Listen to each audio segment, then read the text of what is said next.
I'm Matt Booker. I'm Dave Laird.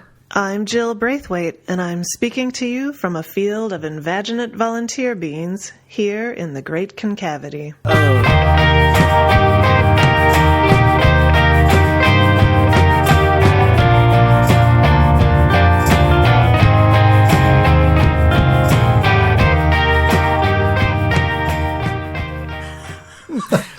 right. That's a new one for our podcast. We've never had the invaginate volunteer beings. That's from the first paragraph of our first chapter of the Pale King. Yes, thank you. Did you get we are it, Dave? all of us brothers? Yes. Section? Okay. I don't remember the word invaginate. Oh, I do. I mean, it's a hard word to forget, so I don't know. As I recall, it's a made-up plant. In that long list of grasses, there's one or two that are made up. Does that ring a bell for either of you? I will say that there are, the idea of volunteer plants and volunteer beans are a thing. Mm-hmm. But invaginate, I think, is a adjective that just describes the shape of the volunteer bean. So yes, like I think he did make that up of putting the two together. And yes. I also want to go back and correct myself and say that it's the first section of the Pale King, which is broken into sections rather than chapters. Correct. It could be also called a paragraph, could it not? And that's an interesting Can we agree point. on the definition of this term? A paragraph is a thing, yes. But it was originally published, not as part of the Pale King, just as part of like a prose poem. It was? Yes. And it was not credited as such in the copyright page of the Pale King, which has always bothered me. And that is, just because I'm a stickler for copyright permissions. Sure.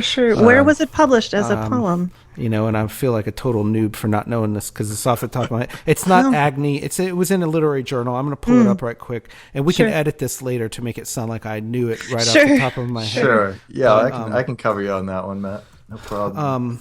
Yeah, that paragraph makes my heart sing. I love it so much. It's one of the best things. And I mean, to see it as the opening of the Pale King, I will say also that I've seen the order of the sort of stack that was left on, Wallace's desk when he died. And that was not the opening.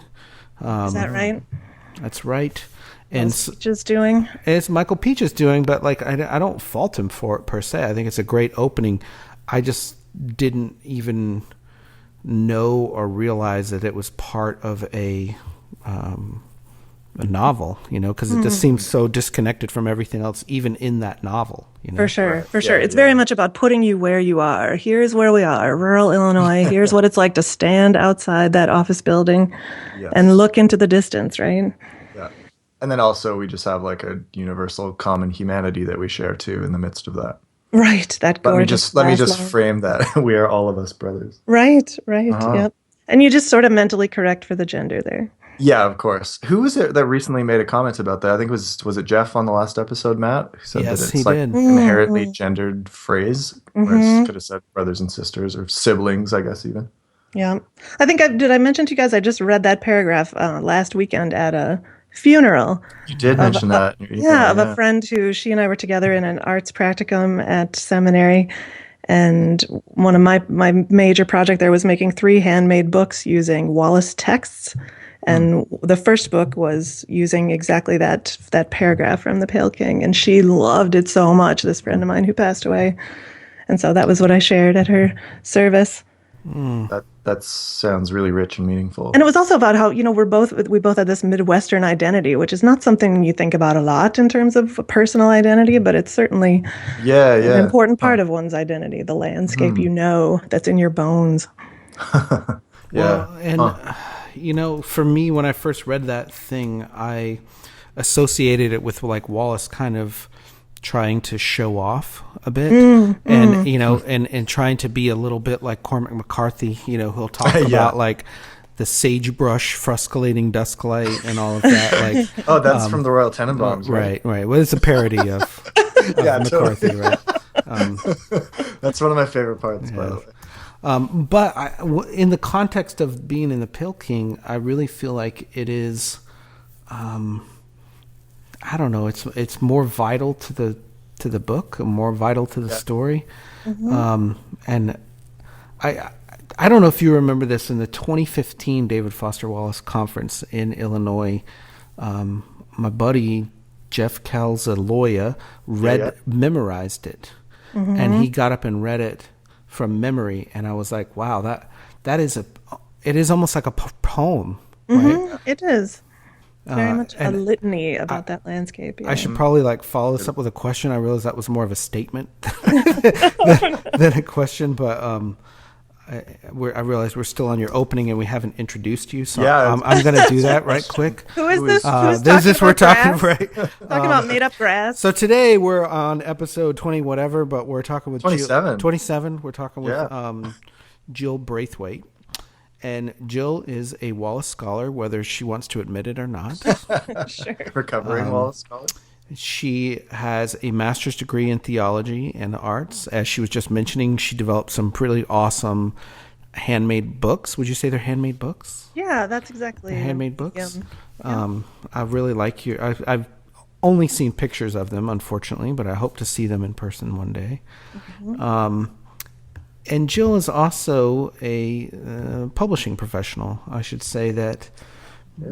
I've met Jill, I think, at the first Wallace conference. Was that right? That's right. Almost 3 years ago, right? Almost 3 years ago. So that was 2014 in 14, Illinois? right. I was not there, but I met both of you the following year in 2015. 2015, right. Yeah. In 2014, I was just starting to work on my thesis, and so I went to that conference. It's just kind of like a treat to check it out, listen and learn. Yeah, that was interesting because I felt like you were forming some ideas for your thesis, but it was pretty well formed. It felt very well formed. Well, I think it took a lot of turns from there. I was thinking more about AA and 12-step theology at the time. That's and true. I think as over the course of the year, I walked away from that and got more into Tillichian theology. But it was still really good to be there. There was so little about religion is what I remember. Right, yeah. That was so much of my process was there wasn't that much on Wallace and religion at the time, or at least that I was finding. And then right as I was finishing up is when I started to see a lot more things. Yeah, totally. And then I had a really funny meeting with you, Jill, when we first met. I saw that's right. on the conference schedule, there was a talk by you entitled Dying to Give Our Lives Away, Infinite Jest as a Rich Resource for a Renewed Theology of Sin and Salvation, which is the title of your master's thesis. That's right. And I was really excited that somebody was talking about the same kind of stuff and interested in the same kind of stuff as I was. But I was also a little bit heartbroken because maybe my thesis has been written by somebody else. Right. And then I was kind of I had my eye open for you at the conference. I was like, who's Jill Braithwaite? I gotta either talk to her and find out what kind of her angle is here, or just totally avoid her. Right, erase her from my mind. Erase her from, which is the less scholarly of the two options. Correct. So, anyways, we were introduced, I think maybe even by you, Matt, in the big book room, possibly. Yeah, I mean, there is that anxiety of influence. I remember Dave voicing this to me, just that you and Jill were working on similar, concepts, not necessarily in the same direction. No. Because I had talked to Jill about a totally different set of ideas than I had talked to you about. But the idea that I think Wallace moved more directly into theology later in life, that's interesting. The Pale King is evidence of that, I think. But I want to get your opinion on that, Jill, because I know that at least in 2014, maybe in both of those conference papers, you were talking mostly about Infinite Jest. For sure. Yeah, I think Dave, I just was refreshing my memory about your thesis this weekend, Dave, reading it. And I think there is interesting overlap between our two things. We can get into this, but they're very distinct, but still there's some overlap. Absolutely, there is. Yeah. So it was actually nice. I got to read your thesis and then incorporate a lot of your ideas into mine, and use you as a voice of established scholarship from which to project my argument. So it worked out very established. Right. Yes. Safely ensconced in the library at my small seminary in suburban Minneapolis. Oh yeah, I can't even say that. I've never printed mine off like even out of my printer. It's just Really? all electronic. Yeah. I mean, I guess I could get it bound one of these days, but I just haven't. That's part of my seminary does that. That's what they do for all master's thesis. Oh, They that's bind nice. you pay for binding and they do it and put it in the stacks. Yeah. Yeah, that's Beautiful. cool. Yeah. That's, And I want to give a shout out because we do have a lot of listeners in the Minneapolis area. Is that right? Yeah, and I know for a fact we've had people write in from That's true, yeah. Minnesota, and so I think that the people who are from there are very loyal to their roots. And What up, Minneapolis? let's just throw that out there. But Right on. yes. I wanted to go back and just say I did find that it was in Triquarterly. Triquarterly magazine in 2002 published that excerpt from The Pale King under the title of Peoria Number 4. And then they published another excerpt of it under the title of Peoria that was about it's springtime, think farm safety. And I just want to say that we're recording this right now in springtime. So if anyone is out there who can think about farm safety, now's the time. I'm thinking about it. Think about farm safety. Don't put your hand in the thresher. Don't do it. Right. You live in the Midwest. But that goes to say that, one of the alternate titles of The Pale King, which we learned from David Herring, was What is Peoria for? And that number 4 in the title, Peoria number 4, maybe he's saying, what is Peoria for? And, there's this big idea in Hollywood of, will it play in Peoria? Yes. And so I've always thought that there's a connection there between Wallace choosing, Peoria as the title of that, even though it doesn't really appear in the excerpt itself. But if you want to Google it or pull it up on your book or get it off the shelf, I want to invite you later in the episode to just read from that opening thing. Is that right? Yeah, I would like to. Sure, yeah. I would like to have some of that just on record because I like to hear other people read it. And I remember when it came out in book form in 2011, I wrote a thing on my blog simpleranger.net about how I had remembered some of the words in that opening paragraph from brief interviews. That one of my favorite pieces of Wallace writing is brief interviews number 20, the granola cruncher, right? And in there, the victim in the story is thrown to the ground and looks at the plants, the vegetation, and she sees some of the same vegetation that comes up in that. Shatter cane, lamb's quarter, cut grass. So all of those really, evocative names of plants was something that Wallace had dealt with, long before The Pale King was published. And brief interviews, I think, came out in 1998, 1999, something like that. So, I mean, that's going back, a decade, more than a decade before The Pale King eventually was published. So those ideas, maybe not ideas, but just names. Wallace was a guy who loved names, obviously. Right. So and there's the great list of rock in there too, quartz and schist. I love it. Well, good stuff. But that sticks with you. It's probably one of the only guys who wrote about lamb's quarter as a plant. So I want to hear you read from that later if you will pull that up. Right on. That sounds nice. I wasn't even done with your intro. Okay. From 10 minutes ago. Welcome to our very professional podcast, Joe. Hey, it's hard. And here's a good question for you. I've been asking people lately is talking about how hard it is to interview your fellow human beings. Who is your top, give me top 3 or 4 interviewers in the world? What's some of the best interviews you've seen? I'm curious about that. Interviews. Who's I love Mark Maron's podcast so much, so I love what he does in interviews. Ditto. Love him. Yeah, big fan there. I also like Pete Holmes' podcast. His? Oh my God. My older brother turned me onto this. Yes. John loves Pete Holmes. I mean, Pete he's Holmes? very, very present and energetic and in there in those interviews, but I love it. He gets a lot out of people. He He's goes great. down the spiritual path with people. He usually makes people answer the question, "Do you believe in God?" Which tell me how often you get asked that. He's a comedian, though. He's a Yeah, comedian. yeah, and he's so Oh, yeah. silly and funny. So it's not classic interview style. He's no Terry Gross, but he gets it done in a really interesting way. Other interviewers, I think we have this Carrie Miller, is a Minnesota Public Radio interviewer that does a lot of books related programming, talking volumes. I've seen her sit with a lot of the greats, and she's done cool series like Literary Partnerships.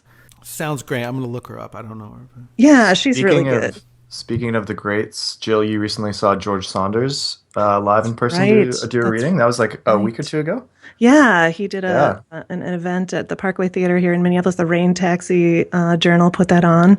And that was great to see him. They did a staged reading with multiple voices from Lincoln Right, and the yeah. Bardo. That was incredible. Yeah. Mm-hmm. Cool. Harmar That's great. Superstar and John Moe were two of the readers. Oh, on that. wow. Yeah, it was really fun. Wow. Cool. And Saunders himself read Lincoln's part. Yeah. That's good. Have you finished Lincoln and the Bardo yet, Jill? I'm like 50 pages from the end. How about you guys? I'm about 100 pages in so far. Yeah. Maybe a bit more than that. What do you think? So far, so good. Yeah. I mean, I think it's the kind of book that you'll want to reread at least the first 50 pages because now you get a sense of like the characters and the flow, whereas early on it's a little bit confusing Yep. in terms of like the style of layout.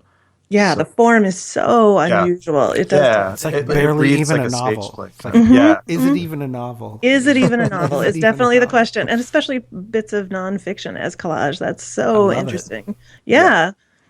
totally. I wonder, like, are some of those historical passages, are they things that he researched and just took right from the accounts and put them in, or are they The answer all is of his yes. own? Yes. Okay. Yeah, I Most think of them so. are. He made up a few of them are fictionalized. Okay, yeah. Most of them are real. Yeah. That's cool. He talked about, have you heard him talk about literally sitting on his floor for months at a time with cut up pieces of paper where he's transcripted excerpts on his own and then cut up pieces of paper and moving them around collage style Oh, that's of cool. how to arrange those bits. Yeah. I have not heard him talk about that. That's sweet. Yeah, I'm digging it. I think it's so bold and ballsy what he's doing. Though, how about you, Matt? I mean, I think it's interesting. Very glad that I've read. I'm over halfway through it, and I'm gonna finish the whole thing. I loved 10th of December a lot, and I loved Civil War Land and Bad Decline is still up there, and just individual stories of his that I could name that. I would love to talk about. Right. I really like, for example, I really love his story, The Simplica Girl Diaries, which is sort of like a novella. Oh my God. That's in, it was originally in the New Yorker. It was in 10th of December. That's incredible, that story. It blows me away. Which story is that one? Is that the one It's where they're about like the the Christmas girls. lights and they're like strung up in front of the house? Yeah. But Yeah. Oh yeah. Dude. Yeah, that is haunting. And Yes. it just ends in such a way that I felt like he could have made that into a novel. Yeah, Or sure. a short novel. So the fact that like the form there is very interesting to me. But the thing I liked about Lincoln and the Bardo so far is just that before I read this, I didn't know really that Lincoln had a child who died. Yeah. I just didn't. That was not part of my like radar at all. Sure. And I'm also kind of at the same time going back and forth reading that and Steve Erickson's new book called Shadowbond, which I don't know if you guys have read Steve Erickson, but No, I haven't. he's kind of a Wallace friend, and that Oh, he started publishing about the same year. His first book came out in 1985, and I think Broom in the System came out in 1987. And he was a California guy. He still lives in California, and he started a journal in 2008 called Black Clock that Wallace donated a story for, Oblivion, for that journal in 2008. But Erickson's new novel is about, it's set in like the year 2021, the slightly distant future, which is like kind of Infinite Jesty to me. Totally. A slightly distant future, and the Twin Towers suddenly just reappear in South Dakota. Oh yeah. And, Wow. and their sole occupant is the stillborn twin of Elvis Presley Whoa. and Jesse Presley. And wow. I think a lot of people, and self included, didn't realize like Elvis Presley had a stillborn twin. Yes, that's Did one of not the know that. mysteries of Elvis's death, the misspelled middle name on the Right. tombstone. Yep, Right? Aaron, right, and Garen. This is a whole lot of stuff about twins. So that thing about Lincoln had a child who died. I think I've just seen a lot of similarities of reading those two books back to back. Cool. So I would recommend the Steve Erickson book, Shadowbond. I was talking with our friend Mike Miley about this book recently, Matt Luter, and a lot of the people I respect their taste have turned me onto it. So I was like, oh, cool. I was like, sold. I got to get it. Yeah, those I will guys look know for what's that. up. Good. And it's really well done. If you haven't read his other stuff too, it's all very good. And he's a guy who I actually read before I read Wallace. So I'm just tracking his career over past 25 years or something. It's been interesting because he's written just wildly different things. And I want to go back just a second and reintroduce Jill. Let's pretend like we just started 30 20 minutes ago. in. Right. So Jill, as we mentioned, wrote this thesis on Wallace, and we're going to get into that a little bit, talk about that. As we mentioned, you live in Minnesota, you work in publishing, which I can also relate to, and I feel like Jill, I want to say I feel like Jill is like a mentor to me, and really? not only in publishing, but just in life. And Jill works at a company called Learner, and you'd worked there before, but also worked before that at Capstone. And That's right. Capstone created a product that my kids love, and maybe Jill created this product called Pebble Go. Pebble Go. Your kids know that? Not only do they know that, we have it bookmarked as regular usage in our house. That's amazing. That's my baby. Yeah, that's amazing. So Pebble Go Cool. is in our schools. Wow, yeah. Every class in the school, they taught me about Pebble Go. Nice. That was great. I knew nothing about digital products when we were starting to develop that, but there was this idea that there was no subscription database that was truly appropriate for the kindergartners through second grade. And so I started doing research and talking to customers and asking what they didn't like about what was out there. And my first mock-ups for that product were I made using a PowerPoint slide and drawing shapes on it for what a home screen would look like. And then literally standing at a focus group in Reno, Nevada at a conference of school librarians and asking them about what they would like in a database and showing them printouts of these screens and talking with them about them and then building a prototype. Well, our school loves it and pays for it, and that's so great. We are supposed to use it over spring break. It's spring break Nice. As of right now, so we don't want even a week of brain drain in the house. Exactly. No summer slide. No. Kids are all leaving to Houston. They're like getting better paying jobs over there and stuff. Not that bad, but that's so fun. Yeah, we've tried other kids databases that were not as good, so we really like Pebble Go. Yeah, it's very much an orchestrated for success experience for the young researchers. See? And Oops, I'm doing a commercial. No, I love it. And I just predict that there are, of our millions of listeners, there are thousands of other people like me who have kids who have used Pebble Go. Right on. So that to me is great. Pretty good You plug. can just rest easy now, Joe. Sure, you've all set. done Pebble Go, and That's right. now that you've done that, but you've also done a ton of other awesome publishing projects and books and stuff. I've worked in children's books for 20 odd years, and I love that world. I love the combination of the written word and the visual component. For me, working with those two things, putting them together has been great, great fun. Well, very cool. We're big fans of your work, so I just want to give you a shout out, That's awesome. on a totally different level that we normally don't get to talk about on this podcast. Sure. Yeah. I really, really like Pebble Go. Oh, that's great. That's so fun. That's really terrific. It's really great product, and my kids do use it all the time. Animals. amazing. It's got Spanish. It's fantastic. Those little Dinosaurs. games. We made up little Yes. games and report templates. Yes. Share what you know, I think it's called. Share what you know. You know it. You know that's what it's called. That's cool. In addition, Jill is also a huge tennis enthusiast, and Yes. Jill, you and I since meeting the first day we met, we moved very quickly from the topic of religion to the topic of tennis, and discovered that we both love Roger Federer very much. Very, very much. He's main man, He and for is the me, main man. and for me is because of Wallace's writing is the reason that I got interested in like tennis at all in the first place, That's right. and then into like watching professional tennis because of the Federer piece. Nice. Yeah.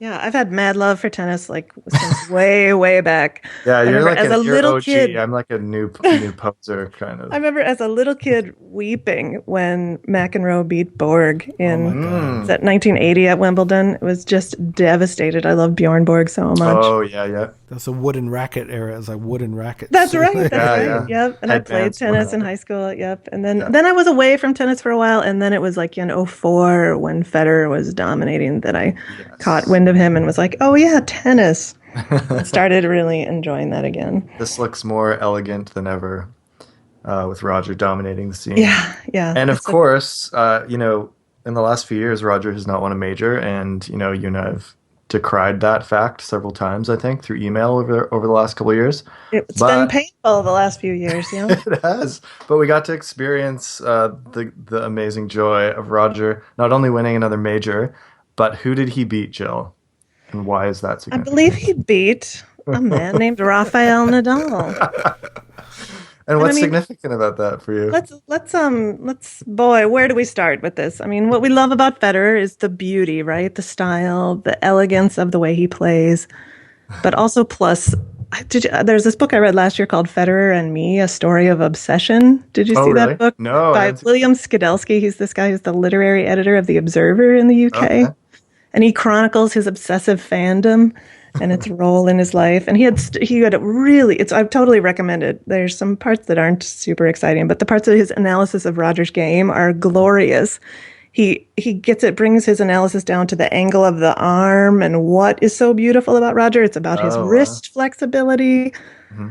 All these other players are contorting their arms with the modern game. But what he says is so glorious about Roger is not just the beauty of the game, but it's that combined with the savageness of the way he wins a point, the aggressiveness of his tennis. And isn't that the experience where he just eviscerates someone, but in this gorgeous way that no one else could ever imagine. Like so often that's what commentators say about the shots.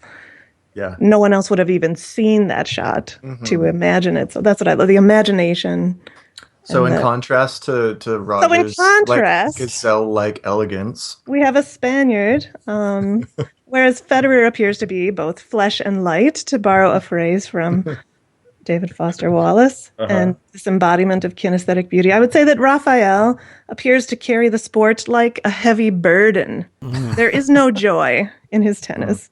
He heaves himself and flings himself around the court, grunting loudly. Who am I pissing off with saying these things about? There are a lot of Nadal fans out there. His forehand, I would say, is more like an anvil than a liquid whip. Oh, that's a good way to put it. One. Yeah, you think? Yeah. Just like his arm just goes way up over his head and like a helicopter kind of every shot. And do you want to try to do the grunt? It's horrible. Do you also want to do all of his like nervous tics before he serves every point? I can't even talk about that. I can't talk about it. It's too irritating. I can barely watch that. And let's not even talk about the sleeveless shirts and the man prees. Man. And he scowls a lot too, right? Like, I mean, the scowling, I feel like this doesn't work for me. There's a snarl. I mean, I also think he's actually a lovely person and he's a great sport and has a lot of respect.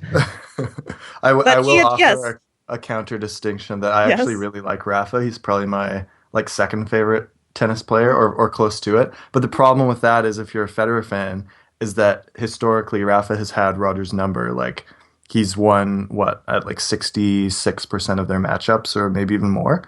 No, I don't know why you'd want to bring out numbers like that. That's come on. Not very nice. Yeah, I mean like Roger owns most people and then for some reason Rafa just has Federer figured out. He's in his head. There was like during those years where you could just feel like I would just like shrink on my couch, just kind of like shoulders. Like the 2008. Sagging, the sadness.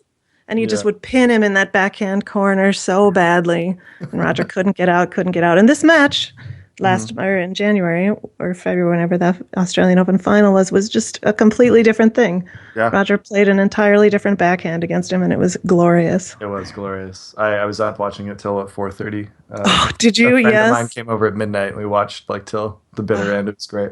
Oh, the best. That weekend I had a conference. I was working like these long 10-hour days, and I would just crawl home at night and open up my laptop and watch the replay and get up early the next morning to watch the rest of it. It was so amazing. Such a shocking, joyful surprise. It was, yeah. Because he didn't even play for months before. 6 months he was 6 out. months he was out. That was a knee surgery. Yeah, there was a knee injury. It's like bathing his kids, and he like That's right. tweaked something in his knee. That's right.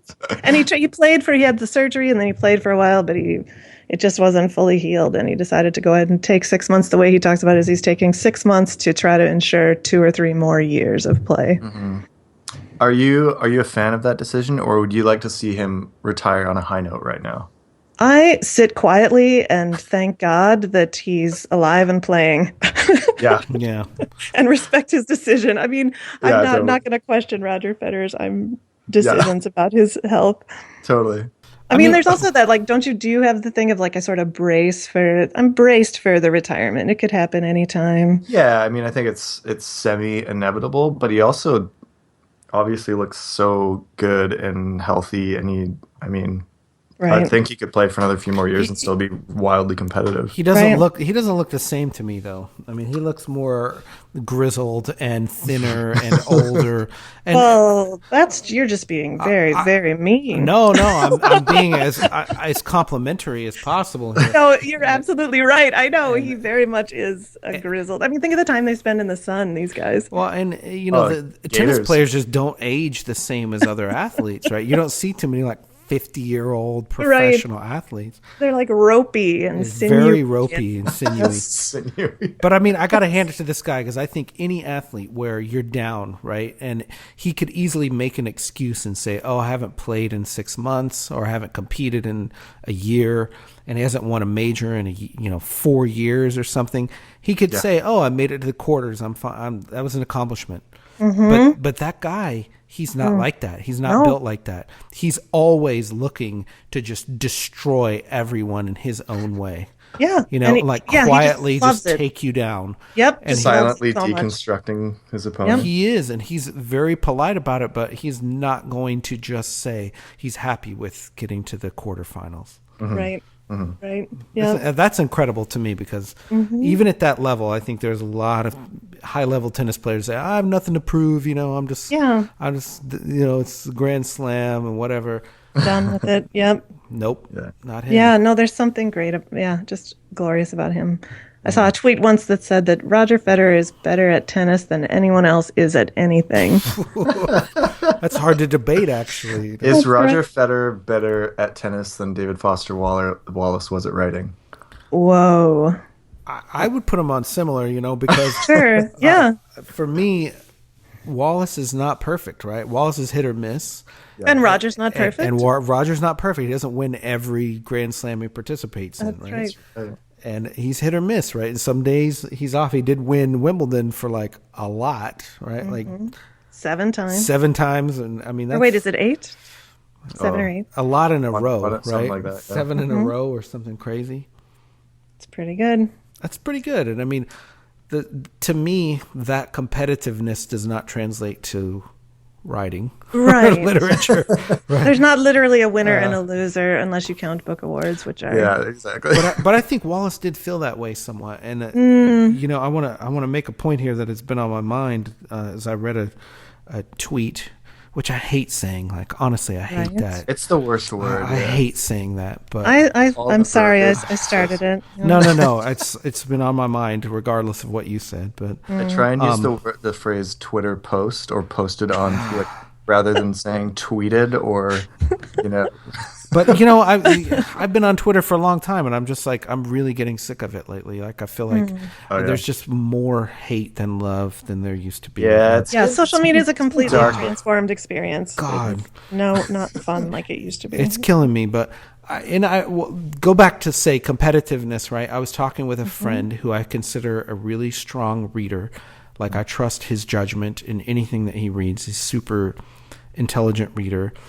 And he said that if Wallace had just written Infinite Jest, that would be enough. Mm-hmm. Sure. And I sort of feel the same way. Mm-hmm. Yeah. You know, like no one looks at Cervantes and be like, oh, I should have done 5 more novels. Sure. You know, or no one looks at, you know, I don't know, Chaucer and it was like, well, what's, you know, Canterbury Tales Part 3? Right. Like, well, you don't need to do more. Like once you Right. do one, like that's probably enough for like immortality. There's a lot of folks like that. Harper Lee. Harper Lee, I mean, Yeah. fucking Homer, right? And did like Right. 2 books, right? Like 2 books, Right. Like you don't need to overdo it so much. Like, but this publishing culture that we live in is just like, man, what are you doing next year? It's like I don't know, like short stories, I guess, a novel. And Saunders is kind of in that way, right? People are like, when is he going to come out with a novel? When is he going to come out with a novel? Right. Sure. Yeah. But there's this idea that kills me with Wallace out there. And if you have this feeling, no offense, but I disagree with it, which is that, you know, he was a better journalist than he was a novelist. And I think that that's not what gives him like literary immortality. Is Infinite Jest. And I was like, if you just did that, that's enough. And you know, I don't want to bring it back to the tennis too much, but there's even like a mode of going past that, of saying like, well, Wallace is a really great interviewer. He had really great interviews. You know, he has got all these books of like interviews. You could read his interviews; are really influential, and people cite them in, you know, scholarship. do. People cite them in scholarship, right? His interviews, and I'm like, well, you could give an interview and you could write essays, and that don't make you literary immortal, in my opinion. Well, that's a strange kind of hypothetical land you're off in when you say he could have just written Infinite Jest and it would be enough. Why the need to even make that statement? Well, because he didn't publish a novel after it in his lifetime. Sure. And I think that, you know, reading about his biography, that was definitely something that he thought about, right? Is like, oh, sure. Yeah. can you top this book? Can you keep up with that? Sure. But then this kind of artificial competition between the nonfiction and the Right. novels and the stories. Right. Yeah, I don't know. And people put that on it. I mean, I'm not saying he Sure. did any of that, but that's a critical reception, and there's a big divide, I think, between people who, you know, that's their gateway drug into Wallace is, you know, just reading the essays, and you know, or you read now even worse is just the graduation speech. Oh, well, yes. Yeah, of course. Yeah, our friend Josh is someone who, you know, is talking about the nonfiction not getting its due, Josh Roiland. And that's something I can certainly agree with. That was definitely my first contact with Wallace was the nonfiction. And that was like in real time in like the 90s. I was getting Harper's Magazine and read those essays there and just had my mind blown by how great they were. I remember my parents were going on a cruise right around them, and I was started to recommend to them that article, and then I was like, no, don't recommend to them that article. Yes. Don't want to spoil it for them. Exactly, the cruise essay. Yeah. Well, I mean, go ahead and just keep going with that. Is that how you discovered Wallace? Was it Harper's? Yeah, definitely. Those nonfic, the state. What were the 3 that were in Harper's, or were there more? The State Fair, Illinois State and The also, cruise ship, and then the grammar piece. I mean, that's right. Those and love those so much. They were just like insanely great pieces of writing. Yeah. And then I remember the marketing campaign for Infinite Jest. I remember being at Baxter's Books in downtown Minneapolis and seeing those little postcards. Yeah. And being like, what the heck is this? And being interested, and somehow I missed the hardcover. But then I was a young editor at Lerner at the time, and a fellow editor handed me the paperback, the awesome orange paperback. Oh, yeah. That I wish I still had a copy of. I still have it. Yes, and she loaned it to me. And so I read this loaned copy and was blown away. I just loved it so much. I couldn't believe how great it was. Like nothing I'd ever read, of course, as everyone says. And I remember just mourning it at the end. I read it all in my bed. I didn't take it anywhere out in the world because of how heavy it was. And I was just so sad at the end that it was over. That's what I remember. Yeah, my sister just finished it a month ago, and she said, I feel like someone just died. You know, like that sense of kind of loss of personhood is, you know, a really interesting way to describe. Yeah, you probably wouldn't say that about most books that you read, right? Right. You know, and like you become so invested in this cast of characters because the universe is so well realized, and And there's so much minutia to it, right? Exactly. And I'd never had any exposure to AA, so I was really interested in that field, and that was wonderful. Yeah.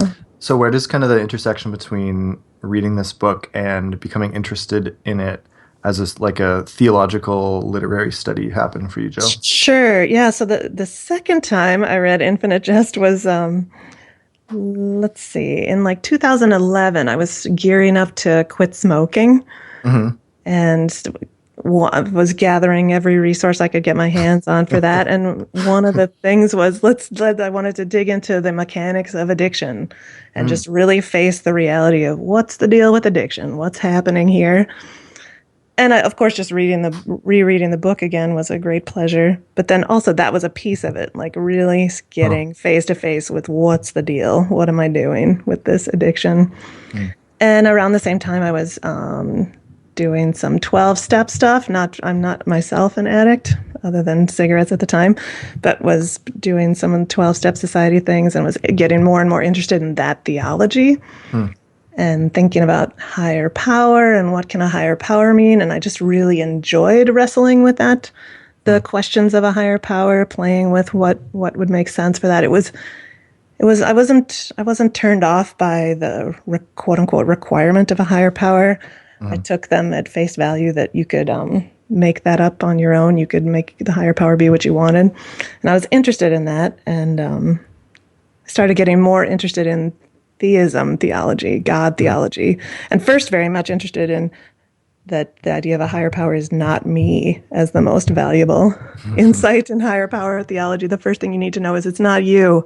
You're not in charge. You don't control everything. Well, that seems like a relief to Wallace or the narrator of the book, right? Like the narrator of Infinite Jest, I think, is complex, and there's a lot of theory stuff about who's really narrating certain parts of the book, but I think in general there's a lot of Wallace that shines through biographically. And I think that idea that your thesis, I remember, deals with a lot of stuff about salvation or this idea of solution, which is I'll say it's very interesting. I remember in Maria Bustios's essay in Gesturing Towards Reality. Toward Reality. Yep. She talks about the not me thing as she's talking about the development of Wallace's interest in Christian theology and theology in general. I love that. That was such a validating essay for me. That was a big point in my thesis development, and I wish I saw more reference to that essay. The idea that if a human is broken, right, and that how can a broken human fix themselves? Yes. Right. And there's, to me, was a lot of truth in that statement that you put into your thesis about this sort of, there's an old solution, right? Like the old solution was, this ancient idea of Protestantism. And like, I feel like I got educated by updating, like, tell us what is the newer like theological ideas. Cause I don't know if a lot of people know that stuff. Like I didn't. Like, well, I'm not sure exactly what you're talking about, but it's just about sin and salvation. Maybe just like even like give us some benchmarks. Like what are the terminology here of theology? Like even just saying theology, I'm sure a lot of people don't know what we're talking about. Well, no, that's a really good point. What do we mean by theology? And theology, I've seen definitions that it's faith-seeking understanding of itself. I think that's a good way to think of it. It's a little esoteric, maybe. I like it. Faith, that there's an element of something transcendent beyond ourselves, and theology is inquiry into that. And the sort of classical elements of what is a theology and the systematic theology, this is me having gone to seminary and studied theology there, and having to produce at the end of my program a comprehensive systematic theology of my own, which was such a fun project. It so was. It really was. That's cool. The elements that we worked with there were a core conviction a theology has to have, a method, a notion of God, even if there is no God. God is not a thing. 12-step. Yeah. Well, 12-step could or might or might not have God. We talked about this earlier, where they could even say your higher power is Satan. AA or right? AA. Or a chair or air. I remember playing with air and breath as a Nothing. higher power. Right. Oh yeah. Sure, Remember nothing. Satan Yeah. in Infinite Jest? Sure, that's right. That's right. His higher power is Satan, for fuck's Sure. sake. That's right. Glenn, yeah. Sure, yeah. And a theology typically has a notion of creation. What is this? What is existence? And then a major one is what theologians often call anthropology, or what is your assessment or analysis of the human condition? What's the deal with us? What's our major problem? Why are we the way we are? Exactly. And in Christian conventional Christian theology, that's sin. The problem is sin. And then there's the salvation. How do we overcome that? How do we go from brokenness to wholeness is another way of saying that. Sin, salvation, other pairs of words can be, I think maybe this is what you're asking about, Matt, brokenness and wholeness. I hear much more in my denomination, which is Unitarian Universalism. And then most theologies also have an eschatology. What's the vision of the future? That's not just end days, apocalypse, revelation, but it's what are we moving toward? What's the future? Sometimes that's afterlife. Some theologies don't address that. Right. And mine these days is a shrug emoji is my eschatology. That's a good one. Or the emoji of like the hand on chin looking up to the left corner of the room. Right. Can that qualify as an eschatology, please? I like that, actually. I think it can.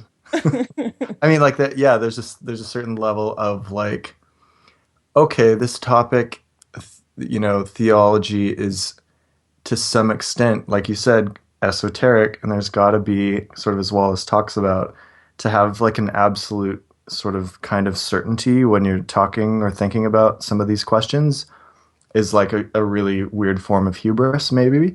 And there's got to be some kind of like embracing of mystery to some extent when you're talking about things like this. Right. Like maybe I don't have every answer to all of these kinds of questions, but I mean, I think that using reason and experience and other things, I think I can answer some of them to some extent. Absolutely, absolutely. And the theologians that I love, the 20th century Protestant liberal theologians like Tillich, Paul Tillich, and the Niebuhr brothers, Reinhold Niebuhr and H. Richard Niebuhr, those guys are very much about reclaiming the idea of doubt and reason and bringing them into faith. It's kind of like a Kierkegaardian approach. Yeah, they're trying to reconcile religion or rescue it, you might say, from modernity, from post-Enlightenment science, history, all the things. I mean, the writing's on the wall for religion in the early 20th century, and especially with the world wars. There's been a decline in Protestant church membership since that time. So they're looking to ways to respond to what they call the human situation. And that's one of the things I love about that Protestant liberal theology. It's an answering theology. They're not. There's a practical application kind of here. There's that. I learned this distinction between charismatic theology and apologetic theology. Charismatic is driven by a message, the gospel message. It's proclamation of the gospel message. And I think evangelicals tend more toward that. Karl Barth is an example of that. And apologetic theology is, like I said, an answering theology that's responding to an ever-changing human situation. Tillich, P-Till, my guy. P-Tilly. He's the main man of your he's my Federer of theology. He developed what's called the correlation method, where he used existentialist philosophy to develop a question that's arising out of the human situation, and then working with adapting the Christian message to answer that question. So that was a very new thing, and it was exciting in the 50s and 60s when he was putting that out. It was exciting to the liberal, lefty Protestants at the time. What's interesting to me about this is I feel like it doesn't jive with anything that I was taught growing up in the rural South. and really, I don't feel like any of this has trickled down to the what I would call the rural South of the United States, and that the type of theology that still dominates is very different, and it's Right. very old-fashioned, and UU in general, universal Unitarianism doesn't even exist, and for a lot of these communities. It does. We're just very small and very quiet. Right, and that just doesn't translate, or right. But I think that's a bad thing, because I think that it should be, this more modern concept would resonate more with like people who are living this modern condition on Facebook and Pinterest and living the rat race, 9 to 5. Sure. And there is, I think, a more sophisticated theology, even of like 60 years ago, than most Christians in and I'm speaking for all of Texas here, is like Texas is aware of. And that's self-included, and that's people who are like church-going, study the Bible. They just don't study theology, and but they're studying like popular culture, which is I think where Wallace meets them, and I think that's why Wallace has interested a lot of theological students. And there you're getting right at the heart of what was behind my thesis. Like, I went into seminary interested in the idea that what can enliven the modern church, and I'm talking about the modern liberal progressive church, that's what I am interested in, despite the fact that the right kind of won the public space in public discourse about religion. But what my idea, and many people's idea, is that it's secular art that can enliven the church. And can be so valuable. It basically is the church of most people, secular art and popular culture. And Tillich was a great proponent of that. Tillich developed a theology of art that broke down the secular sacred divide. For him, anything could be a bearer of the sacred. Right. And he this is found very much similar to Francis Schaeffer's notions of secular sacred. Ah, yeah. I don't know that Schaeffer guy. At all? Francis Schaeffer. He founded the L'Abri schools, which there's one in Switzerland, and there's like chapters all over the world. But my best friend Nathan went to L'Abri, Switzerland, shortly after high school, and it's kind of like a work study program. So you go there for like 6 weeks or a couple months, and you like live on this kind of. It's not quite a monastery, but it's got kind of a monastic vibe to it. It's like a kibbutz. Kinda, yeah. It's kind of kibbutzy, and you can just like study theology for several hours a day, and how that relates to things like culture, art, music, whatever, and then you do some like manual labor around the property to earn your keep and stuff like that, and you get like a kind of like a tutor who knows some things about the subjects that you're interested in, and so he has a book called Escape from Reason that very much outlines like the way that he sees the church's understanding of like what is secular and what is sacred since basically Aquinas, and he shows how Aquinas like divided the earth and all of creation into these two orders of secular and sacred, and how that was really like a huge mistake, and that's like a theological error. If you look at scripture, that's sort of Schaeffer's argument. So he seeks to bring those two things back into the same story, the secular and the sacred. Sure.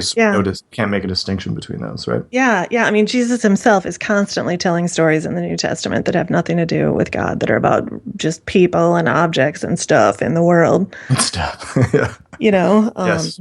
Yeah. So Tillich's theology of art, he saw art as one of the best ways we come to understand the world. That art was what could indicate the character of the spiritual situation in human life. He developed this theology of symbols that I love, that there's 4 aspects to an artistic symbol, and in art, an artist takes the elements of reality and creates something that points to beyond reality to what he calls ultimate reality, or the depth dimension. That art can allow a sacramental experience of the holy. Art can be a conduit to that. And so the symbols theory, he's talking about a symbol points beyond itself to something else. The symbol participates in the meaning and power of what it symbolizes. Think of a flag doing that. Yep. And the symbol has the power to reveal the meaning of something which cannot be approached in any other way. He's talking about like a Van Gogh painting of a tree is Right. not data about a tree. It's revealing something about the nature of reality. Hmm. And finally, the symbol has the power to open up the viewer, the soul, for what is revealed to it. He says symbols are double-edged. They both open up the viewer or reader, in the case of a Hmm. novel, and reveal something to that reader. Hmm. I love that. And so that's what I was applying to Infinite Jest in my Right. Yeah. thesis. Hmm. And talking about how Infinite Jest can, when you engage with it, and you can see it as creating symbolic windows into the theological realities of sin and salvation in various Hmm. ways. So that's what I explored in there.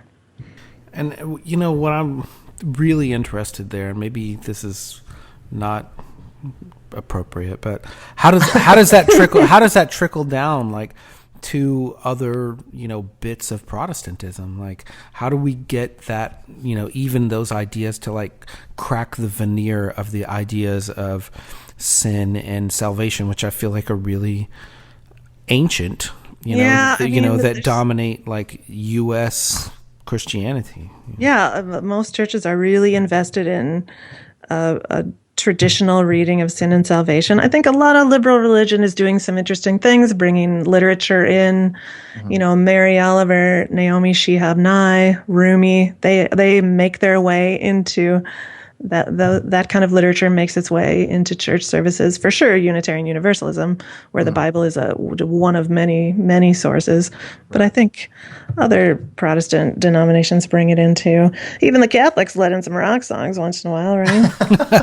Yeah, I mean, I the think guitar shows up, right? The that's guitar right. That's shows right. up. The Unitarian Universalism, my little denomination, is uniquely interested in multiple sources and Hmm. committed to all kinds of sources.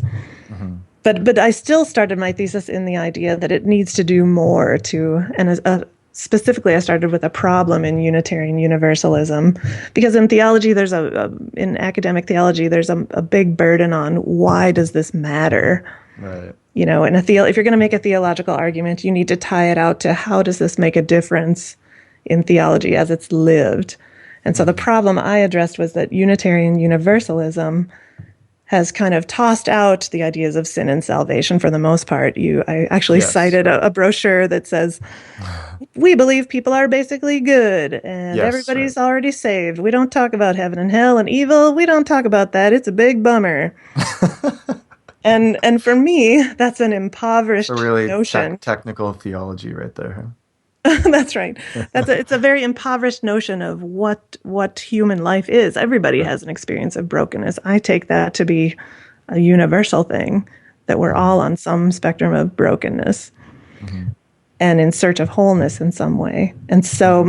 my core argument of my thesis was that Infinite Jest is an example of an artwork that offers to Unitarian Universalism a much needed resource for reimagining the concepts of sin and salvation by looking at the novel in conversation with Tillich's theology of sin and salvation, which I also think are very enriching.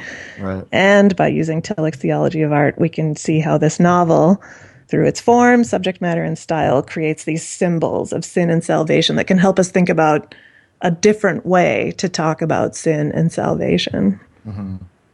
So Tillich talks about you write this in your thesis that Tillich talks about how he thought that Pablo Picasso's painting Guernica is like the most spiritual, theologically gravid piece of work that he can think Mm. of, or something to that extent, right? Yeah, I think he called it the greatest Protestant work of art, the most successful Protestant work of art. Right. And so you're kind of left with the question of like, well, why is that? It's Why? like, I mean, Right. it's a painting about a city getting bombed during like the Spanish Civil War, right? And about like the Mhm. pain and the agony and the absurdity of what that is.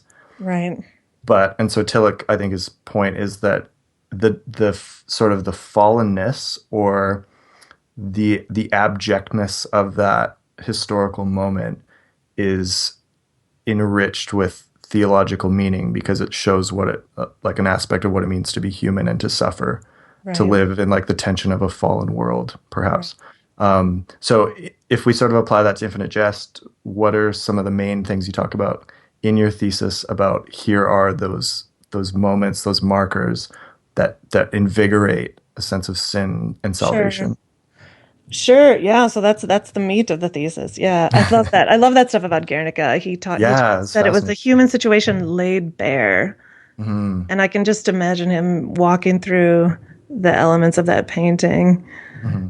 the particular style it has of exposing madness and all Yeah. human proper relations just gone wrong. It's Hmm. so intense. Well, it's like, Yeah. what is hell? You know, Hmm. Yeah. is it hell on earth? Is it, Yeah. you know, Yeah.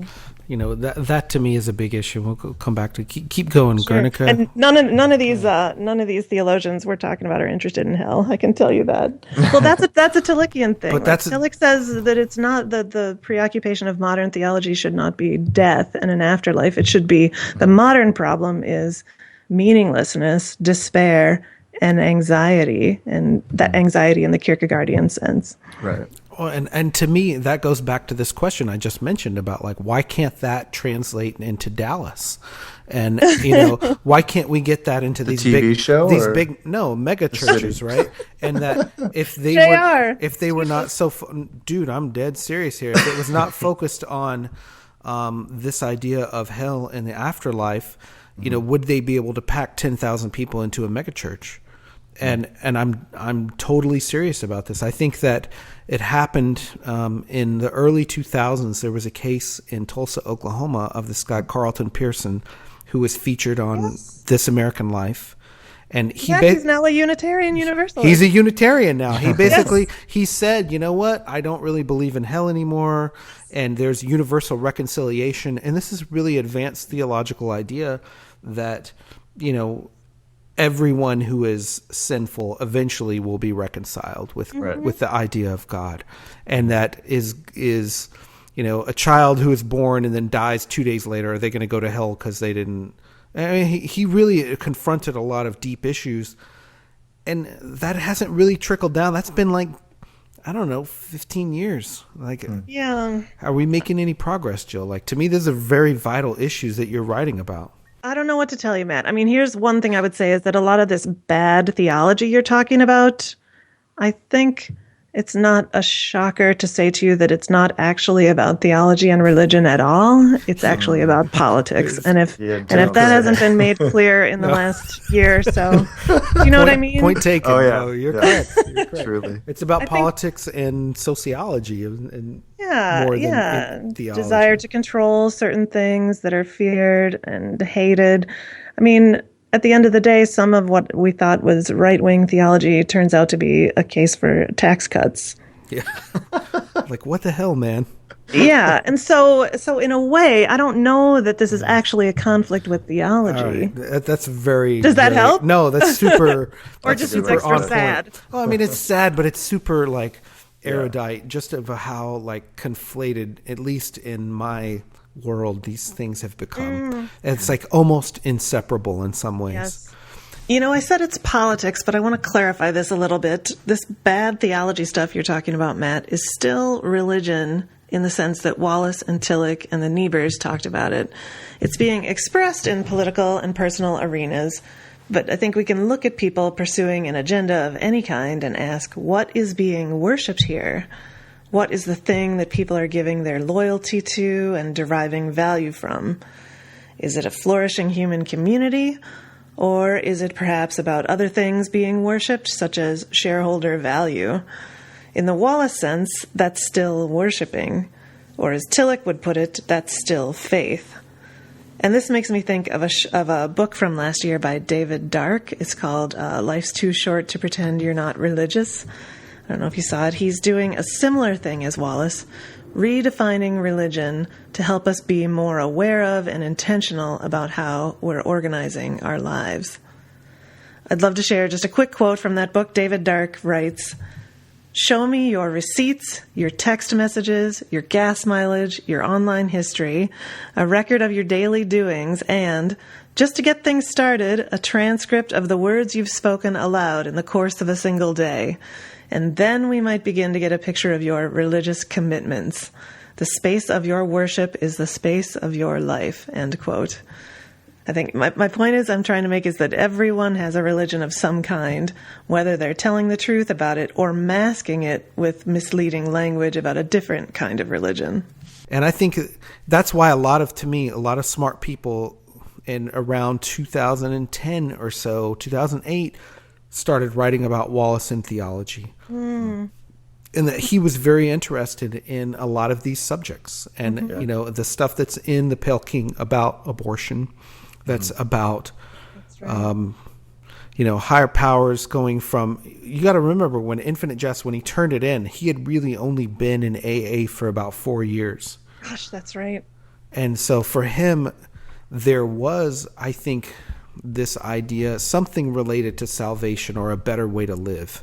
And what I talk about in my thesis is salvation as an existential process. Whoa, that's cool. Like, tell us more, please. Yes. Now, Dave, you were asking about sin. Do you want me to start with sin and estrangement? Yes. Yeah, I think estrangement is kind of like a big element of what Tillich is talking about, right? Like the idea of sin as kind of as like alienation.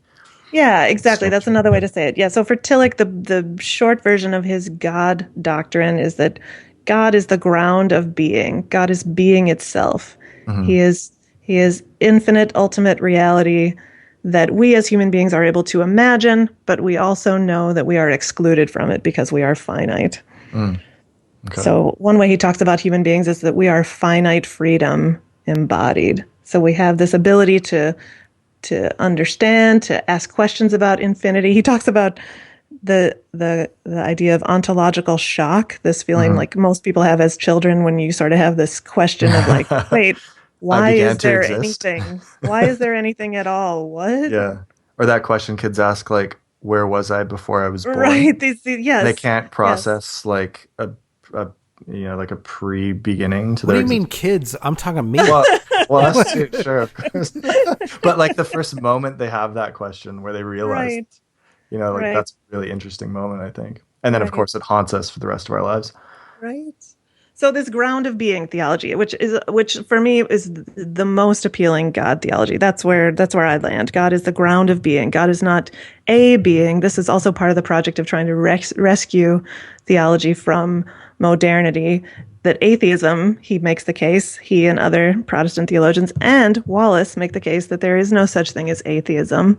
In Tillich's case, it's because God is not a being. God is, in fact, being itself.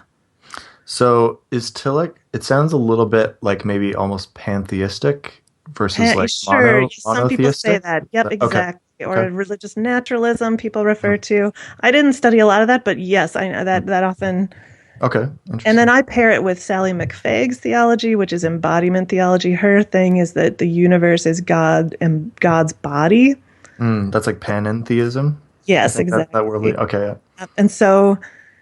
And what I love about that is she uses this common creation story, the Big Bang, as the main story of creation, that creation, God embodied in creation is both radically unified and radically diversified. Which I just love that thought. We all come from the same place, but the insane diversity of creation is also this amazing fact. So those two together, that's where I kind of land in God theology. To say God with a straight face, Dave. Yeah, that's me. Right? Yes, we're a small bunch. It took me a while to stop apologizing for going to church. But anyway, so with that God theology for Tillich, this idea of the ground of being, we belong to this infinite thing, but we are also, the conditions of existence are such that we are separated from it or estranged from it. Right, yeah. So Infinite Jest does a particularly good job of demonstrating this. Right. He talks about human beings as we exist are not what we are essentially, what we ought to be. It's not that we're separated from our essence and no longer have any connection to it. It's not just a psychological condition. Estrangement is, he says, an inescapable spiritual reality. We're estranged from God, ourself, and others. That seems like a very orthodox Christian idea to me. Sure. And he goes along in volume 2 of the Systematic Theology, should you be inclined. He does a long analysis of how, Yes, it's different from traditional theology about sin, but it's also has a lot in common. He wants to keep the word sin too, because that involves the personal element of, yes, there's destiny involved. This is a part of existence, but also we make the choice to turn away from God. Mhm. And there's still personal responsibility. Right. So he's in line with kind of like an Arminian view of the universe and of human nature and human responsibility. Remind me what that means, the Arminian. So that's like Jacobus Arminianus. Like he was around the time of the Protestant Reformation, and Calvinism kind of sprung out. Like the five tenets of Calvinism, the tulip, like rose as a response to Arminius. So essentially his view is that like humans have free will. They can exercise it to engage with God or to reject a relationship with God. Basically every point that Calvinism makes, there's a counterpoint in Arminianism. So it just puts more emphasis on like human agency and autonomy. I can barely follow this when it relates to Wallace. We can edit some of this out. No. Maybe let me get to Infinite Jest, huh? Yeah. I mean, that's interesting because Infinite Jest to me is the one of his works that does have some bit of like salvation and reconciliation in it. Mm-hmm. Sure. And to me, I remember when Oblivion came out and talking with people about how there's not really a way out of that book, right? It's really bleak. And the same thing with the Pale King, right? And that taxes and boredom and stuff, it just doesn't resonate the way that Infinite Jest did. And maybe you can talk a little bit about that. Sure. Yeah. I mean, that's interesting. They are very different. Infinite Jest and all these stories of estrangement. I mean, I think out of our own, everyone knows what that's like to be messed up in some way, to use a crude shorthand for it. I think, the Pale King follows more of a straight up narrative, right? That's less involving in these things. I don't know if that's what you're talking about in the grand scope. I think to me, that's one of the arguments I make, is that in the scope of depictions of estrangement, Infinite Jest makes a statement about it. It could have been a 300-page novel about Hal. Right. But instead, it's this like vast depiction of a great sweeping cast of characters and these issues. I think that's one thing about it that contributes to it being an effective symbolic window of estrangement. Some of the other things I think, a lot of it is Wallace's own insights written into the characters. The passage about we are all dying to give our lives away. There's a lot of things he writes into the characters that he writes elsewhere that match up with the Kenyon speech. Yeah. Marat as kind of a moral love piece. Definitely. Yeah, the Marat Steepley conversation is very much a expression of the problem of, again, and this matches up with the liberal Protestants, everybody worships something. Everyone has faith. Faith is not something that some people engage in, other people don't. But that's a good question right there. Then, like, what is Gately, right? So, what is he, and what would motivate him to give up a life of crime and easy high, and to say he's going to go straight? Well, the easy high becomes very, very, very much not easy. It's bleak, right? It's bleak, right? Yeah, and that's always the deal with addiction, whether it's a nasty hitting bottom or a minor hitting bottom. That doesn't look so dramatic. There's a moment of clarity or a dark night of the soul, to use various phrases. Tillich, dark night of the soul, in which grace strikes. There's that great sermon of his called "You Are Accepted."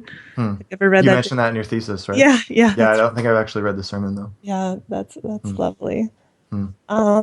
So other elements of, I think Hal is obviously the greatest depiction of estrangement. He has no connection to others. He has no truly intimate relationships. There's that terrifically sad passage about Hal hasn't had a bona fide intensity of interior life type emotion since he was tiny. In fact, inside Hal, there's nothing at all. And that's one of several passages that this like, can you picture the passage I'm talking about? Oh, yeah. So sad. And it's this layer after layer of this sadness, and it builds, and then it ends with this terrifically simple statement: he is lonely. Yeah. And that is something I would love to look at. There's several passages that do that. They build with this glorious symphony of detail and nuance, and end with this very simple statement. Like there's one in that I would connect with salvation.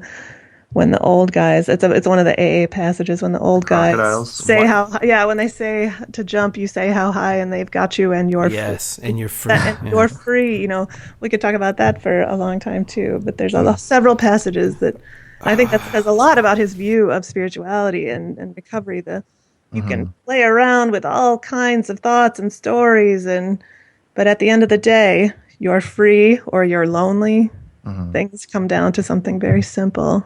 No, I would love to read a thesis where someone argues that is the crescendo of the novel. I've been thinking about that a lot lately. Yeah, and I also think that Franzen tried to write a response about freedom based partly on Infinite Jest and the Kenyan speech about freedom, real freedom. And what that, his response to that is the novel Freedom. And he talks about that in some interviews and stuff, but sure. I don't want to bring up Franzen any more than that.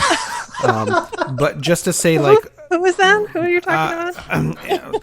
Back to organized religion and, in Texas and how that works, right? But I think that this is something that Wallace was very aware of, even in the Kenyan speech, right, which has probably his biggest audience.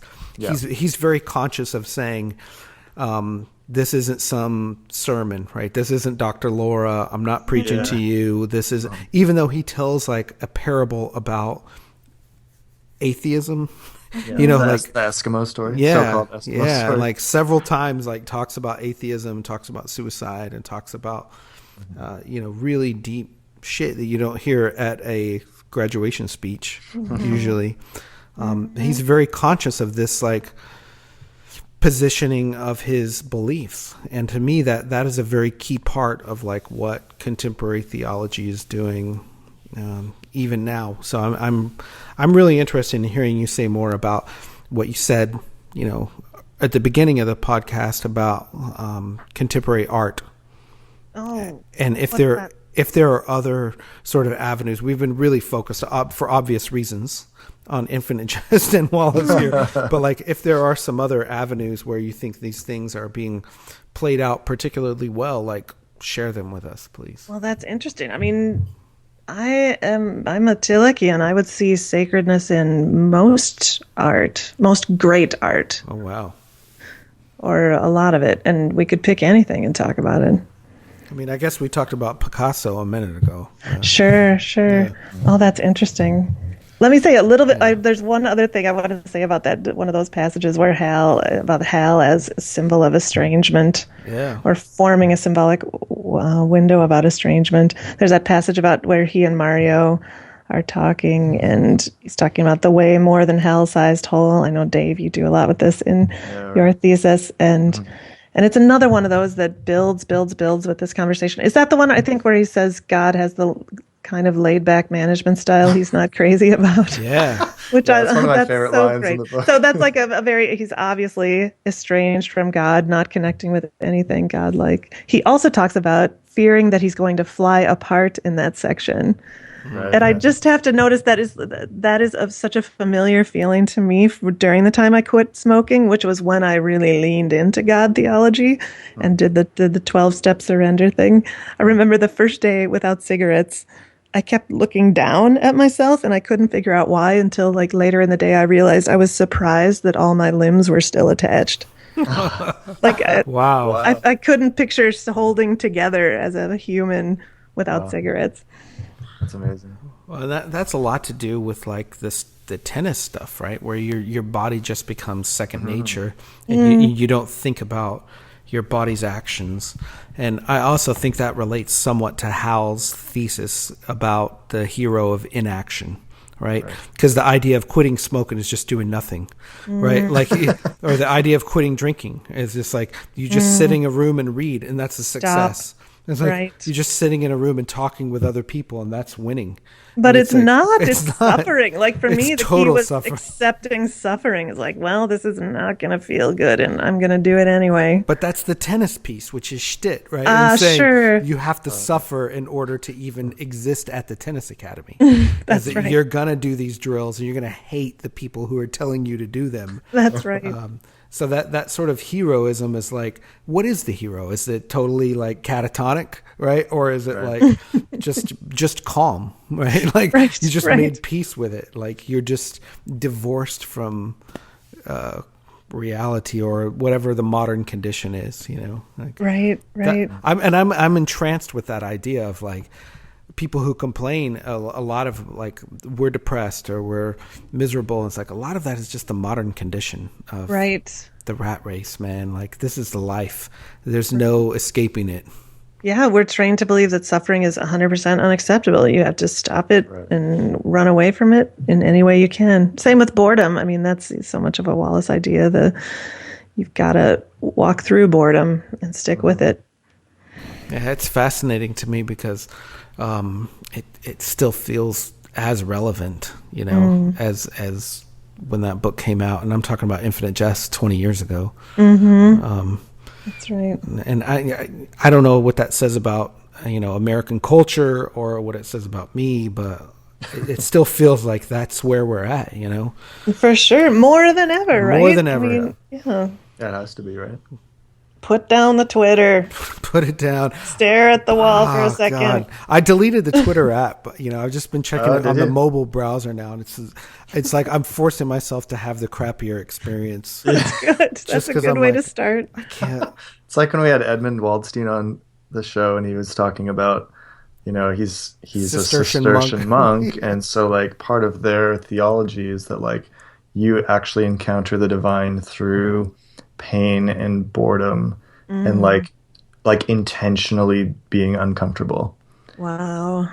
And you know, that's like so far from our culture's like position on the matter, right? Right? It's a 180 from what we're taught to think is successful in life. Yeah, comfortable.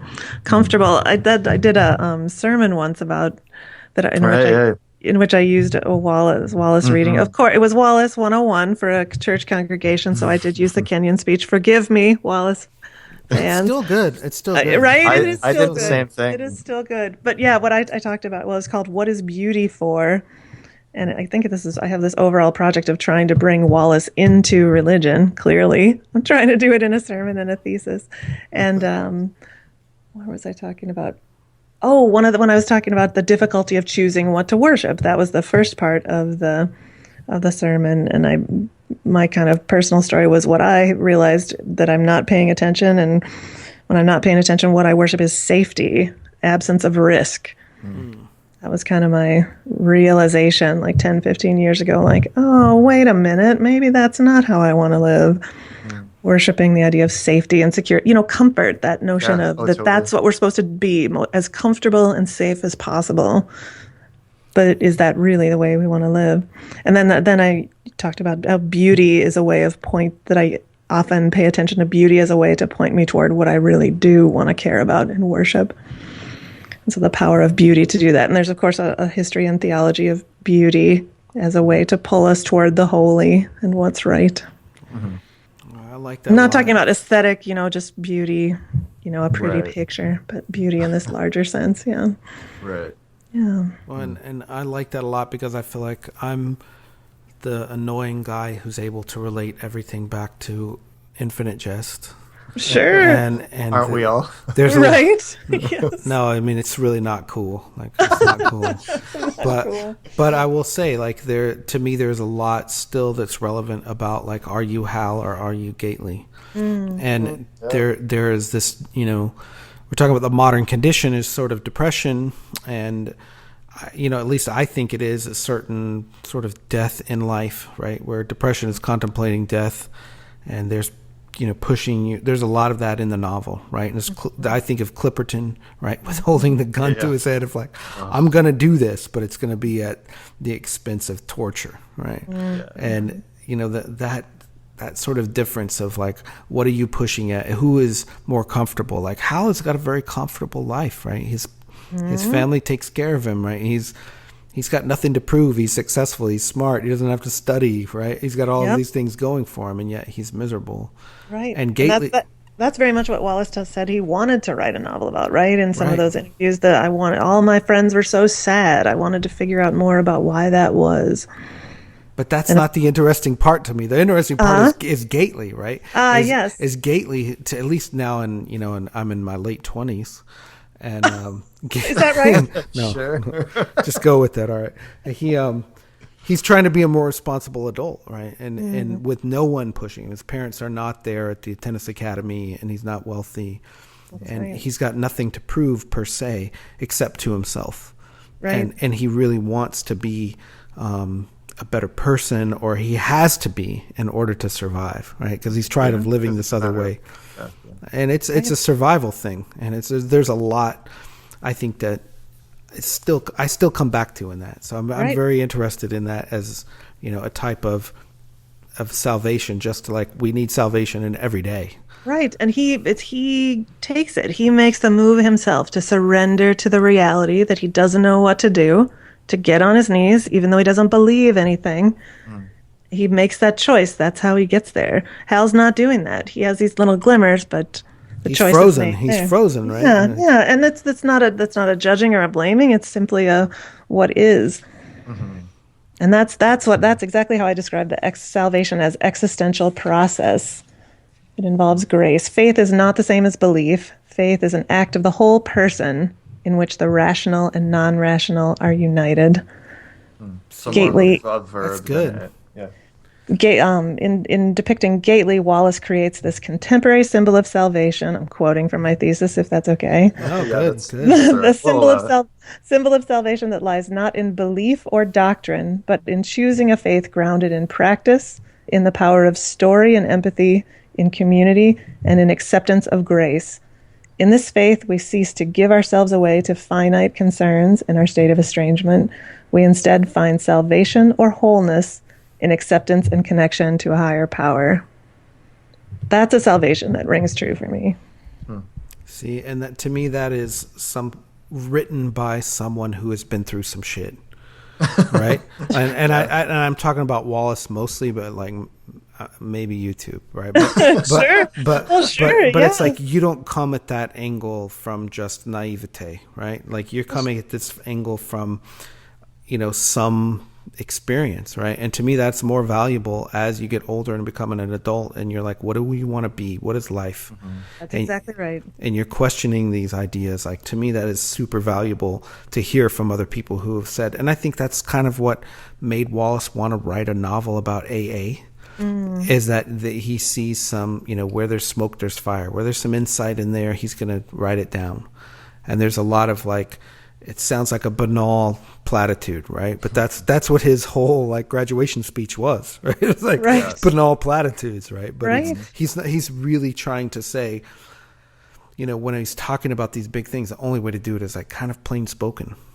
And you can't really be as sophisticated as you want. I think that's really great, Jill. That faith, and there's so much in the novel about how smartness, knowing something, isn't going to do it. There's a lot of characters, right?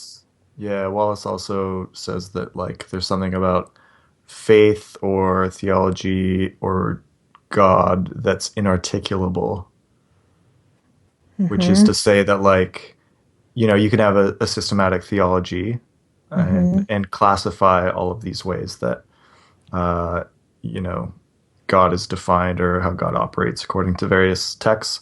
But there's something also existential about these questions that is really hard to communicate. Right. And maybe is in the finiteness of language is impossible to communicate on some level as well. Right. Tillich said there's only one literal thing we can say about God, and that's God is being itself. Or the power of being. The rest of it is symbols. The only way we can talk about God is through symbols. Yeah, just like for Tillich, Wallace's salvation it's not about intellectual assent to doctrine. There's not a moment of saying, yes, I believe this and now I'm saved. So for me, this also connects to Unitarian Universalism, which is so much of why I see this depiction of salvation resonating within my little denomination, that it's not about apprehending an insight or taking in some information. It's about, with the whole person, surrendering to reality and taking that leap of faith, accepting the grace that's there. It's good. Tell us, Jill, like what have we skipped over? Was there something in your notes and something you had written down today that we had not talked about? This is our final thoughts. Do you want to read from that prose poem? Like, do you still have that? Sure. We could end with that. Is there anything else that we didn't talk about? I kind of wanted to talk about Mario because your thesis, Dave. Because I think I said to Dave one time that I think Dave's thesis should have been called "We Need to Talk About Mario People," because no one ever talks about Mario. Yeah, no, that's a good point. It's not something I've worked on in my thesis, but I love that you did yours, Dave. Yeah, so my talk last year at the conference was entirely from my Mario chapter from my thesis. Because, he doesn't get quite as much airtime as Hal or Gately, but I think he is a really important character in this conversation. Totally. To be sure, yeah. Mm-hmm. And that he's on the scale of salvation models, right? Yeah. So in my thesis, I kind of talk about Hal, Gately, and Mario articulating or representing sort of like different stations of salvation, maybe, to use kind of a Catholic idea, stations of the cross. But, like Hal obviously is alienated and detached. Gately has formerly been those things, but now through sort of a grace community is coming into a sense of wholeness. And then Mario just seems to embody that in and of himself. And he also kind of like extends grace to lots of other characters throughout the book, namely like Barry Loach and even like Eric Clipperton. So Mario seems to be on like a different spiritual plane of existence than I'd say almost every other character in the novel. Do you talk much about him in your thesis, Jill? I didn't. I know he's in there a little bit. Like I didn't at all because for the same reasons. Not in there at all. Oh, okay. No, not really. I mean, only in passing when I'm talking about Hal, I think. Oh, okay. Yeah. Right. Yeah. I mean, I think because he isn't someone you can say is experiencing estrangement in the classic way. That's what you're interested in about him. Yeah. And so he didn't fit into the argument I was trying to make. I mean, he's been burned, right? So Wallace says, like, the people who have been burned. To me, this reminds me a little bit, going back to our thing about Federer, right? And the people who've been injured in some way, they either rise above it or they totally succumb to it.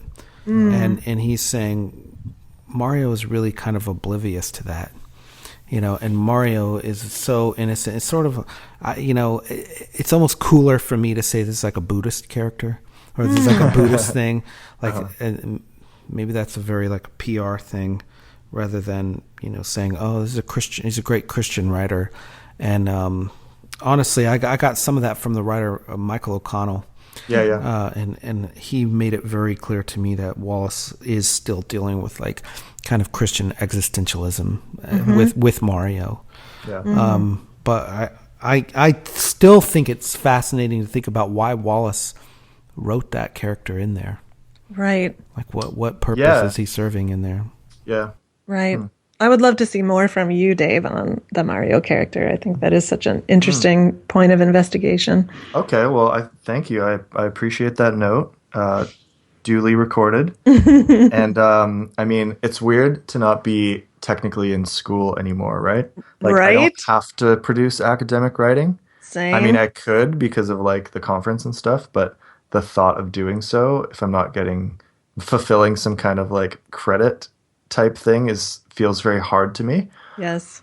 And maybe that, like, in the context of what we've been talking about, maybe that's good. Maybe I need to put myself in that situation again, where it's uncomfortable and like I have to countenance these important things. Something I'm interested in working on is the idea of contextualizing Wallace's theological thinking in the 21st century or 20th century liberal Protestant theologians I was talking about. I think you and I could work on that together, Dave. Yeah, that sounds like a good share the burden.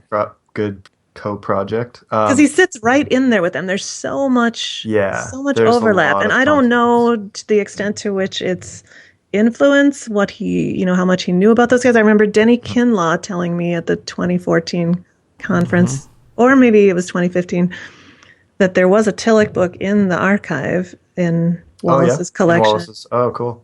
Yeah.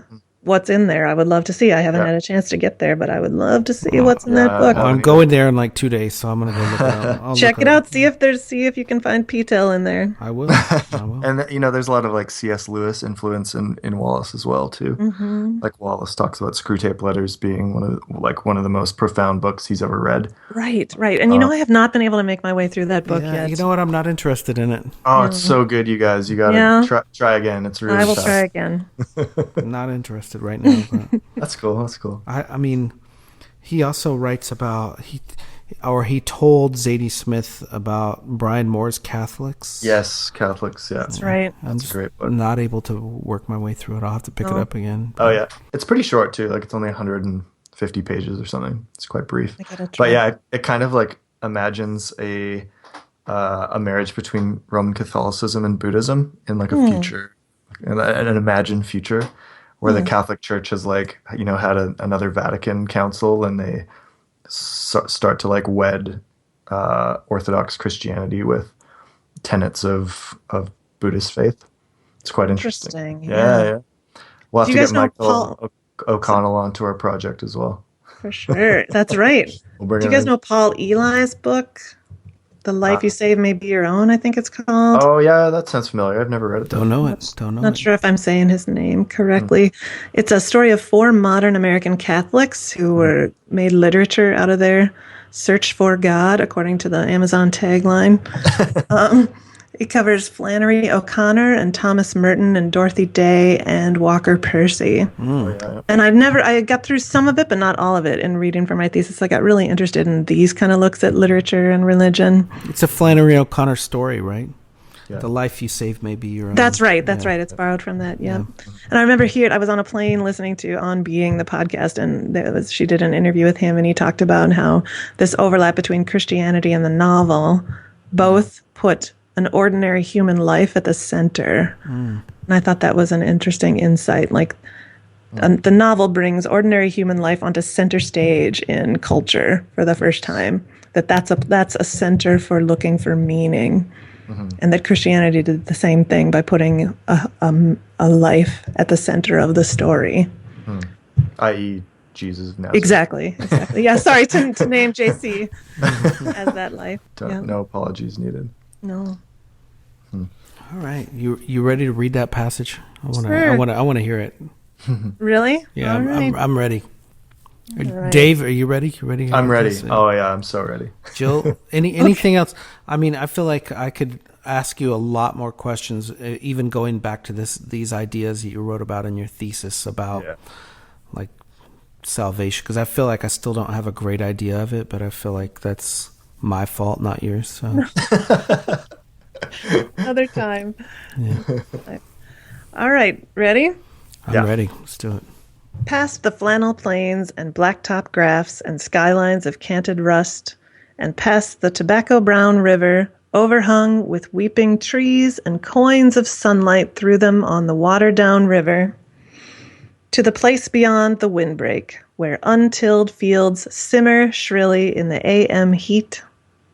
Shatter cane, lamb's quarter, cutgrass, sawbriar, nutgrass, jimson weed, wild mint, dandelion, foxtane, muscadine, spine cabbage, goldenrod, creeping Charlie, butterprint, nightshade, ragweed, wild oat, vetch, butchergrass, invaginate volunteer beans, all heads gently nodding in a morning breeze like a mother's soft hand on your cheek.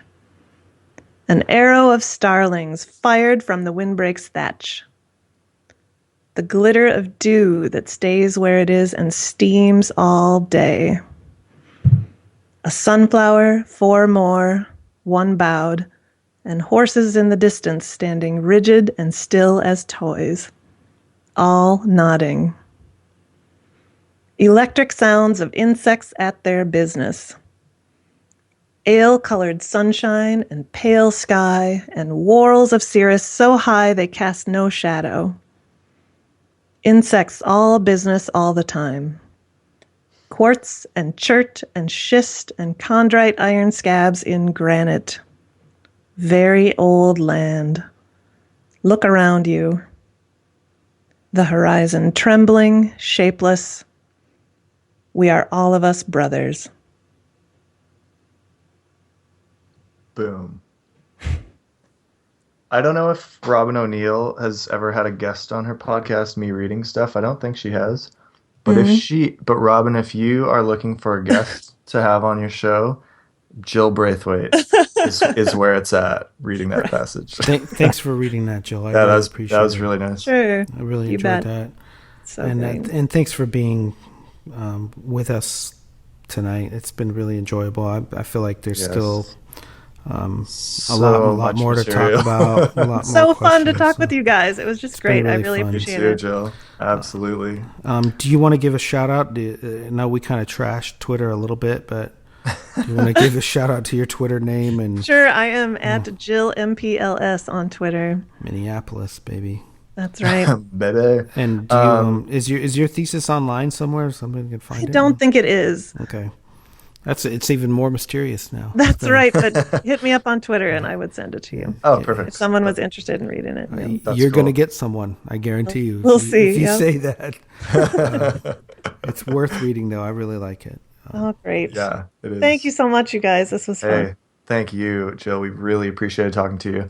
Are you planning to be at the Wallace conference this year in June? I'm probably not going to make it. There's a possible man. last minute change, Okay. but it doesn't look good. My year has a lot of travel in it. Yeah, it isn't. Yeah. Okay, well, our fingers How about you, crossed. Dave? Are you going to be there? Yeah, I'm planning to be there. Matt doesn't think I should go because I'll have a 2-month-old at the time, but my wife's really cool. So far, she's like, you should go. And, if our daughter turns out to be a real handful or something, I might have to revisit that Sure. Yes. idea. But it's green. The green light is on for now. We'll see. Excellent. What's her due date? April 9th. Ooh, so soon. It's getting real here, guys. It's less That than a month is to go. excellent. That's But great. I'm really excited. I just can't wait to meet her. Oh yeah, wonderful. We have the name picked out and everything. We'll Are you announce sharing? it on the show. Announce it later. We'll announce it later. How about? Okay. Yeah, sure. All right. Good. Yeah, it'll be Sounds fun. good. Yeah. Matt, where can the people find us online? Where- We forgot to do this last episode. I know we forgot it last week, but That's okay. I will say, if you want to contact us, we really like getting email, concavityshow@gmail.com. We're on Twitter and Instagram, Concavity Show, @Concavity Show, and you can get us on Facebook now. Yeah. I think it's facebook.com/Concavity Show. Probably. Probably, I think just- of all the things, I tend to use the Facebook one the least, but Yeah, me too. Me too. Facebook. We're is on kind there somewhere. Yeah, we're around. We're around for sure.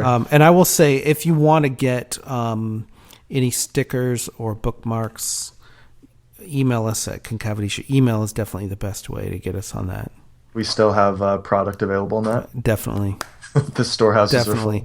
And I really want to encourage people to come to the conference too. Like if there are Absolutely. people who are on the fence about coming to Illinois State University, I think it's the first weekend in June.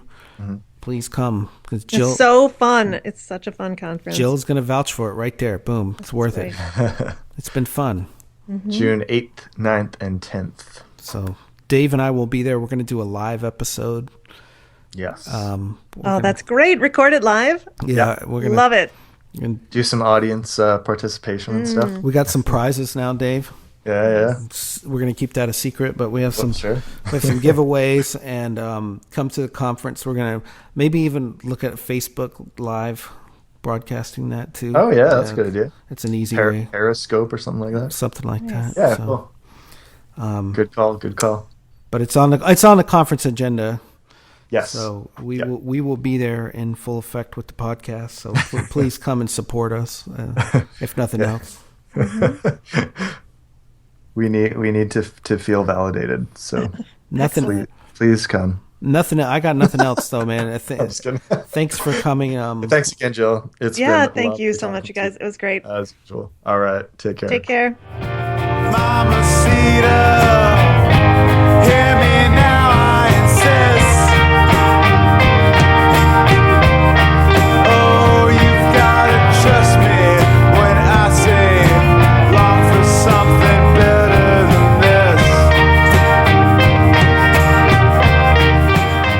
this. Before we get started, too, I have to apologize for the lateness and that. Oh, that's fine, man. I just got hit with like a double whammy of my kids not being adjusted to the time change at all. Oh, yeah. And tomorrow is the first day of spring break. Oh. So there's a lot of anticipation of like, we can just sleep in and have fun. We can stay up late. And I'm like, no, you can't. I'm like, go to bed. So the spring break plus the daylight savings time is just like really hard to commit to like a time.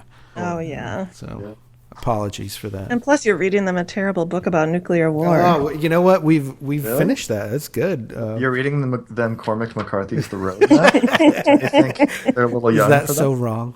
No, I tell you what, though, we got this book. It's not Phil Bildner. Who is it? Nathan Hale. This writer named Nathan Hale. Yeah, the graphic novels. You know him? Sure. Yeah. We have a Nathan Hale book right now that's about the Donner Party. So, yeah.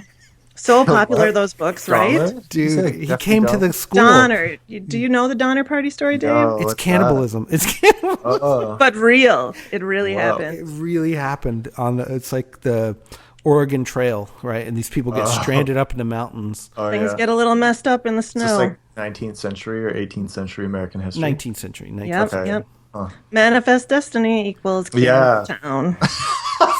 So Nathan Hale comes to the school every year, and we buy one of his books, and this is the one we got. I was like, actually, I kind of want to see how they deal with cannibalism in a children's book. Oh, yeah. I could send you another graphic novel about that I worked on. Oh, wow. Okay. Oh, yeah. Let's save this for the podcast. Yes, This is yes. getting too good, guys. Got to rein it in here.